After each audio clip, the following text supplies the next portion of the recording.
Baik, assalamualaikum warahmatullahi wabarakatuh. Salam, Pak. Sebelum pelajaran dimulai, marilah kita membaca doa dan dipimpin oleh ketua kelas Pak Husin. Anak-anak, mari kita baca doa bersama. Doa dimulai. Bismillahirrahmanirrahim. Amin. Ya, sebelum pelajaran dimulai dan saya absen dulu. Ahmad, Nggak ada, Pak. Pak Husin, Hadir, Pak. Kece, Hadir, Pak. Dewi. Hadir, Pak. Ya, karena sudah hadir semua, saya akan menjelaskan tentang negara dalam organisasi kekuasaan yang berdaulat dengan tata tertib yang terlaksana dalam orang-orang tertentu. Negara juga suatu wilayah yang bisa dimiliki dalam sistem atau aturan yang berlaku bagi semua individu. Ya, yang pertama menjelaskan unsur-unsur negara. Apakah sudah paham? Paham, Pak. Sudah paham, Pak. Unsur-unsur negaranya belum, Pak. Unsur-unsur negara di Indonesia itu ada 3 poin. Yang pertama, unsur-unsur negara. Di sini unsur-unsur negara. Unsur-unsur negara yaitu rakyat. Dalam rakyat itu semua orang yang ada di wilayah untuk mengikuti aturan tata tertib negara. Dan pemerintah itu harus mengikuti aturan dalam pemerintahan yang telah ditentukan. Apakah poin pertama sudah paham? Sudah paham, Pak. Ya, Yang rakyat sudah paham. Kan unsur-unsur negara di sini ada 3, yang satu rakyat, kedua pemerintahan.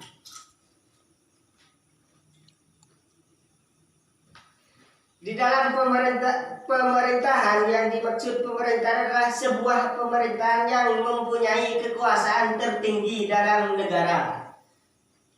Namun mengamankan pemerintahan, pengaturan dan merencanakan tata tertib dalam pembelaan negara. Gimana tentang unsur-unsur negara Indonesia? Sudah paham semua? Sudah paham, Pak. Sudah paham, berarti ada rakyat, ada penguasa, Pak, ya? Iya. Tidak ada yang ditanyakan dalam unsur-unsur negara di sini. Sudah, Pak. Nggak ingin tanya, Pak. Biar cepet, lapar, Pak. Yang melanjutkan poin yang kedua, tujuan membela negara. Tujuan membela negara di sini, membela negara mempertahankan kelangsungan hidup bangsa dan negara, melestarikan nilai-nilai Pancasila dan Undang-Undang Dasar 45. Dan berbuat baik bagi bangsa dan negara. Gimana dengan tujuan pembelaan negara? Sudah paham, Pak. Tujuan pembelaan negara di sini ada juga yang pembelaan negara dan untuk mengamankan ancaman dalam tujuan pembelaan negara. Iya, Pak. Pembelaan negara di sini akan meluaskan peran dan kekuasaan. Gimana? Sudah paham, Pak. Dari poin ke-1 sampai ke-2 sudah paham, Pak. Tinggal yang poin ketiga belum paham, Pak. Yang poin ketiga itu fungsi bela negara. Apa fungsi bela negara itu? Tak tahu, Pak. Kan belum dijelaskan, Pak. Iya. Jadi nggak paham dong. Fungsi pembelaan negara di sini mempertahankan negara dari berbagai ancaman, menjaga keutuhan wilayah Oh, yang dijaga itu wilayah Pak. Dan mempertahankan negara yang disebabkan sistem pengawasan yang efektif dalam fungsi negara di sini. Baik Pak. Akan tetapi kita harus jaga lambang negara atau pembelaan negara di sini biar aman dan tidak menjadi acuan tentang fungsi bela negara di sini. Ya Pak.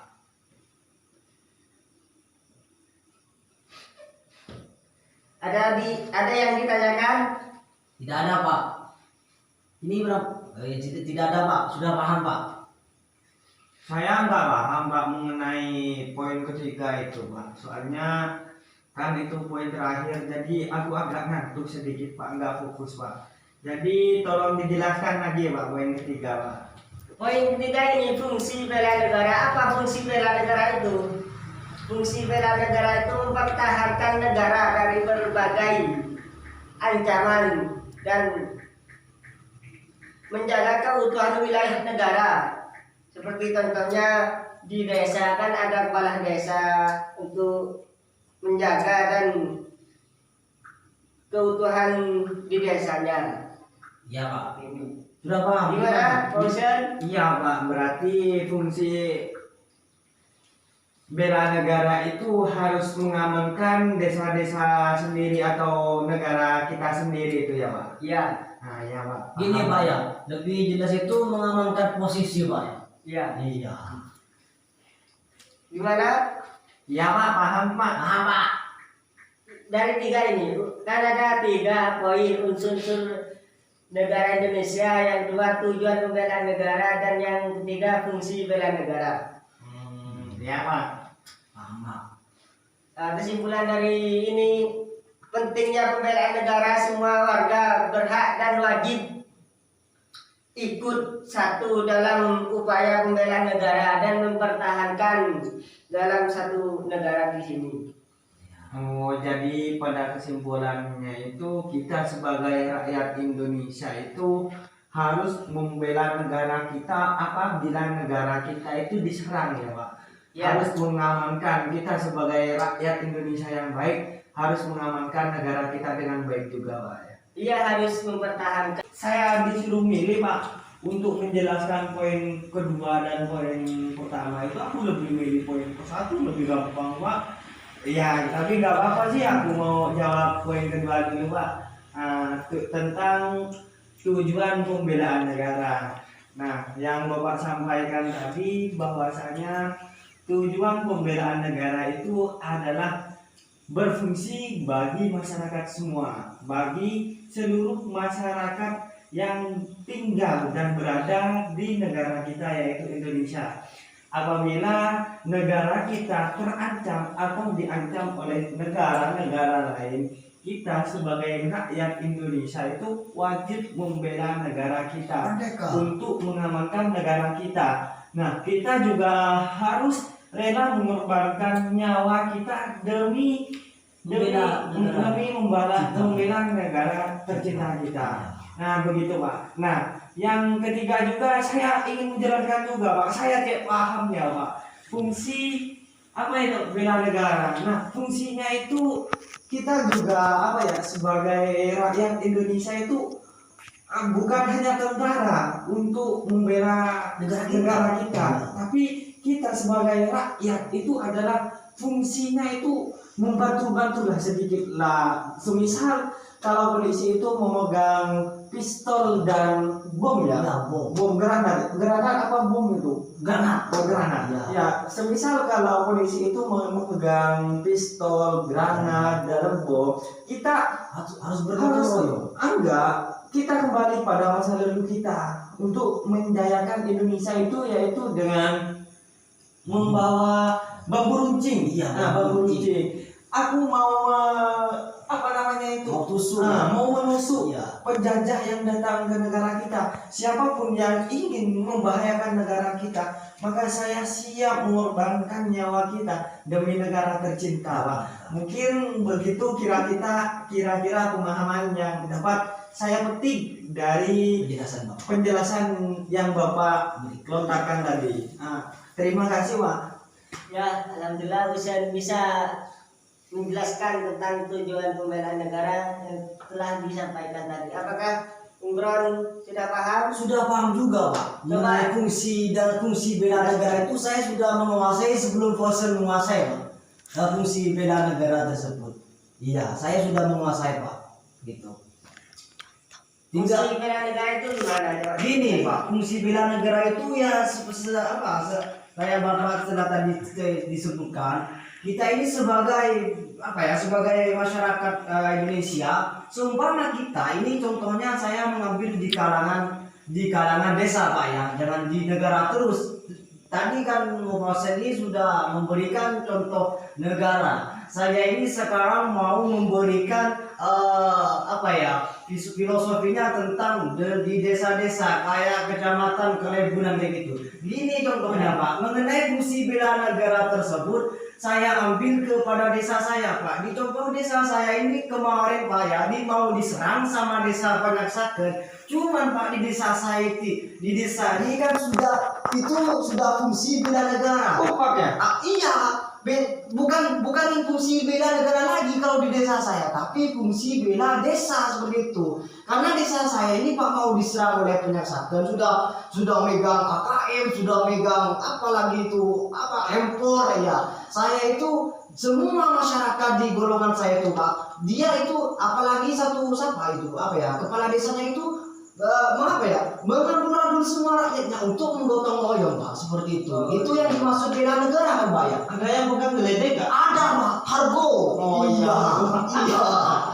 Ya seperti itu Pak, pemahaman yang telah saya ambil dari Bapak tadi yang telah memaparkan fungsi bela negara. Cuman Bapak tadi saya itu ambil dari kalangan desa seperti itu Pak. Oh iya.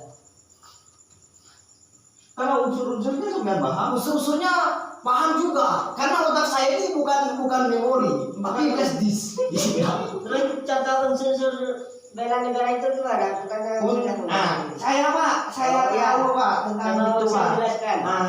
Pak, unsur-unsurnya negara itu ada rakyat, ada penguasa, dan ada pengaman. Nah, di situ fungsinya rakyat, negara tanpa rakyat itu bukan dikatakan sebagai negara, tidak bisa menjadi sebuah negara. Nah, dan negara tanpa pemimpin itu tidak akan terjadi juga Pak. Nah, fungsinya contohnya begini, semisal sama seperti yang Keceng katakan tadi, bahwasanya di sebuah desa itu harus ada satu pemimpin, dua rakyat, dan ketiga yang mengamankan. Nah, seperti saya ini kan sebagai klebun ya, bukan klebun lah, ya, sebagai ketua kelas, misal di kelas ini Pak, saya sebagai ketua kelas jadi saya sebagai pemimpinnya Keceng. Ini Keceng ini sebagai rakyat jelata Pak. Rakyat jelata. Nah, dan Muhammad Bedron ini sebagai keamanan Pak, untuk fungsinya itu untuk mengamankan kelas ini ya. Semisal kelas ini mau dikasih sampah sama kelas lain kan jadi nggak terlalu cantik Pak, kalau kelas kita terlalu banyak sampah yang masyarakat, sampah masyarakat seperti Keceng ini Pak. Jadi saya itu mewajibkan anak-anak itu harus pakai sendal, pakai kaos kaki. Kalau sepatu itu kan kotor nanti, kalau sendal kan bisa ditaruh di luar nanti Pak. Bisa dicopot. Bisa dicopot Pak. Begitu Pak. Ya sudah paham semua? Sudah paham saya Pak mengenai unsur-unsur negara, apalagi fungsi negara Pak, sudah paham. Pak, kesimpulannya bagaimana Pak? Lapar Pak, iya Pak, pengen lapar Pak, pengen kantin Pak. Ayo Pak. Ya kalau sudah paham semua, kesimpulan di sini unsur negara itu penting, bela negara, semua warga itu berhak dan wajib untuk ikut serta dalam upaya membela negara dan mempertahankan kelangsungan hidup bangsa dan negara, dan Pancasila dalam Undang-Undangnya 45 yang sudah dijelaskan tadi kan sudah paham semua. Iya. Jadi itu apa kafayanya itu sudah wajib Pak ya, itu untuk membela kalau ada pengancaman seperti itu Pak ya, Ya. bukan sunnah atau apa gitu Pak, tapi wajib Pak ya. Ya. Oh iya iya. Ya sudah, karena waktunya sedikit. Sampai di sini. Assalamualaikum warahmatullahi wabarakatuh. Waalaikumsalam. Makasih Pak. Iya.